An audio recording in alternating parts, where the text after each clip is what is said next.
Hello there, it's Larry Podzoid Binsky again. Talking about schizophrenia or my life or whatever is related to that I exist in, that continuum of schizophrenia on continuing in life, living with it. But this time there's been some serious changes in my life beyond my control that are irreversible. A best friend who lived next door for, we were just saying, it's been 20 years, suddenly passed away a week ago today. Very shocking, unexpected, suddenly. So things, of course, have been. We were very close, best friends. We hung out for 20 years together, you know. So it's hard to just have her not be here every day for a couple of times in and out. A social hour a couple times a day. We recognized we had to stay socialized to keep our mental health. Being left alone pretty much otherwise, other than my aide and her daughters, but once in a while. So we were good friends, and I'll miss her now. I miss her the time, just seeing her every day. I don't know what I'll do in the future as time goes on. So the point of this is that just because somebody lives with schizophrenia doesn't mean they can't be a good friend too. You know, that's not true. Well, in my case, anyway. Some people with schizophrenia scare me. To talk, listen, to watch the way they talk. But and when I think back about the way I used to be, oh God, horribly insane. But I thank God for these medications that work, even though they did tear up my back. So how do I look at that? Well, recently a little story was a doctor who I've seen for something else, and I've known for a long time, and we've known each other. And I told him about the reason for this curvature of the spine, scoliosis, called, and it's likely this antipsychotic drugs, you know, fit the profiles, you know. And he said, "Well, can I see your scoliosis?" And I said, "Sure, you know." And him and his assistant pulled up my shirts. I was wearing two shirts, and he said, "Wow, this is like a local joke." He said, "It looks like State Route 800." And that's a notoriously windy road south of town and north of town too, especially north of the interstate, north of town.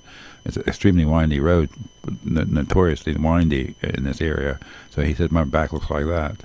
So, and when I see pictures of it, it freaks me out, man. It's so curved up and deformed. I mean, bent out of shape. I mean, I wouldn't have surgery on it if you paid me $1 million or $5 million after taxes, maybe.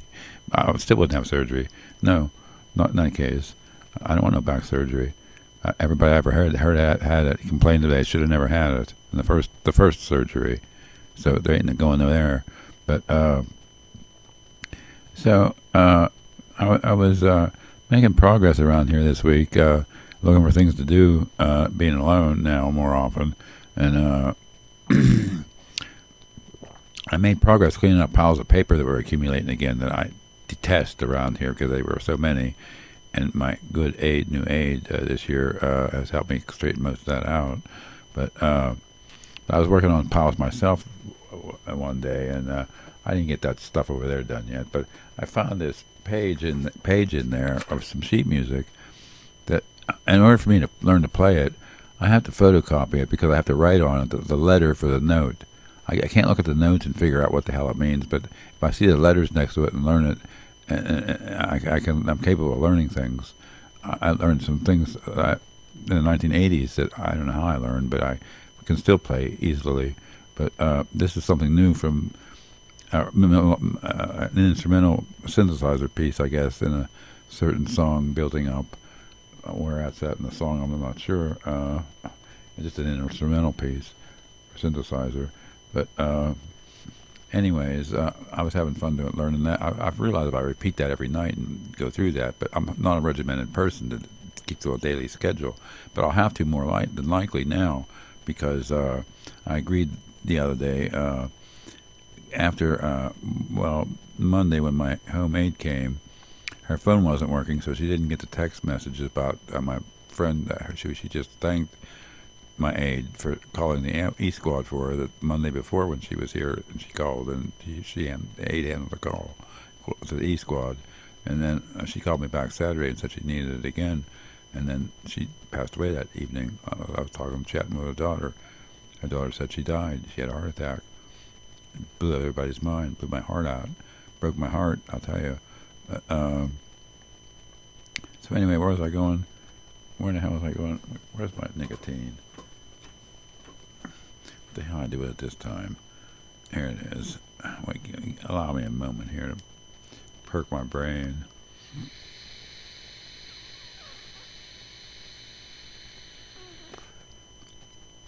Is that an addiction or something I shouldn't be doing? No, it's not. It's actually in schizophrenia. They know there's a strong connection between nicotinic receptor stimulation and a non-time released way, and cognition, focus, and memory, and different things that are related to that. Those studies that began in 1998 appearing about nicotine and schizophrenia. Yeah, that's true. I wrote about it, covered it in my book, the first book. I was reading the second book last night, a chapter that interested me, and I got halfway through it, and I got tired, had to go to bed, but I seem to be up tonight, unusually so late than usual. What's been for the this year since all that new tardive dyskinesia drug from the permanent side effect of antipsychotic drug use, which affects 20% of people I was reading recently who ever take antipsychotic drugs. And the dystonia of the back occurs in 1 to 4% of people who are lifelong users also of antipsychotic drugs. So that's all I'm trying to say. There's a certain degree of risk of dangerousness to your use. Well, and how can you be a victim when that's the only medication they offer that causes that kind of stuff? They don't offer alternate medications you can take for that. There's weird diets you can go on and stuff like that, but does it really work? I mean, so I don't know. The combination I'm on works fine. That's what, you can't change it. The offending agent adds to the other agent, antipsychotic medication, I mean, it's caused the scoliosis of the back. I know this. I don't need a doctor or a neurologist to act like an asshole to me and tell me I don't know what I'm talking about. He don't believe it. I mean, or whatever he said. But anyways, I live with that, and I try to accept that I may be turning into a day person more so.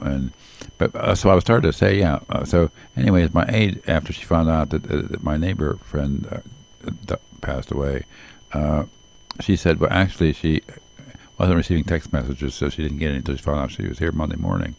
That was last week. It's Saturday now, a week later. And so she said, well, actually, her boss asked her if I wanted to pick up another day's coverage during the week. So, well, none of this suddenly appealed to me very much because I would be one more day less alone and all day long in here, usually. So the new schedule starting next week is instead of Mondays and Thursdays, is Mondays mornings, Wednesday afternoons, and Friday mornings. So I think I can bend enough and flexible enough at this point in my recovery to meet that schedule, because I'm not a very regimented, schedulized person, you know. So I hope that works. I can use the extra coverage. She figured I could too, because we had things we had to do around here yet, and this one aids very mechanically inclined.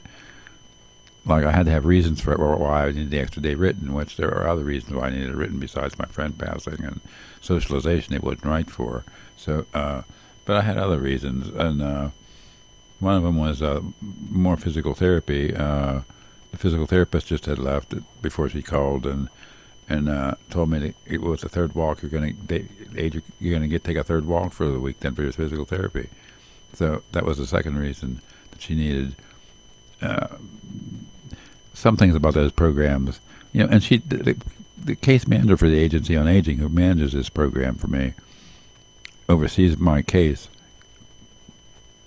tells me every state has a program like this for senior citizens and older people over 60 or over, or under 40. Under 60 is a different name for the program, but they're in the same building, but the offices. But But it's for disabled people who have a mitigating medical circumstance and are over the age of 60.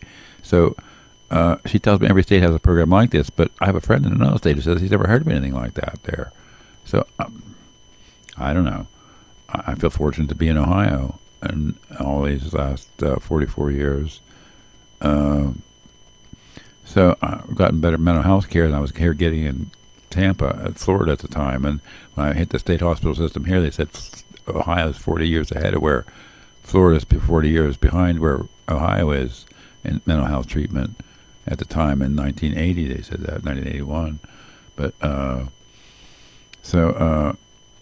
yeah, I've been through hell and back, and I'm going to stay back and try to make the best of it. And but so was there any other points I had to make? Knew I had to make. This is just an update as to what's happened in my life and why things are not the same now. So I'm not worried about different things and worried about other things. I guess you might say that's a trade-off there. One of the trade-offs I said I live with is schizophrenia all my life. One thing gets better, one thing gets worse, something else gets worse. Just another case of this happening again in my life. Irony and paradox. I've always said if there's nothing in my life is nothing more than irony and paradox. That's the truth. See you later.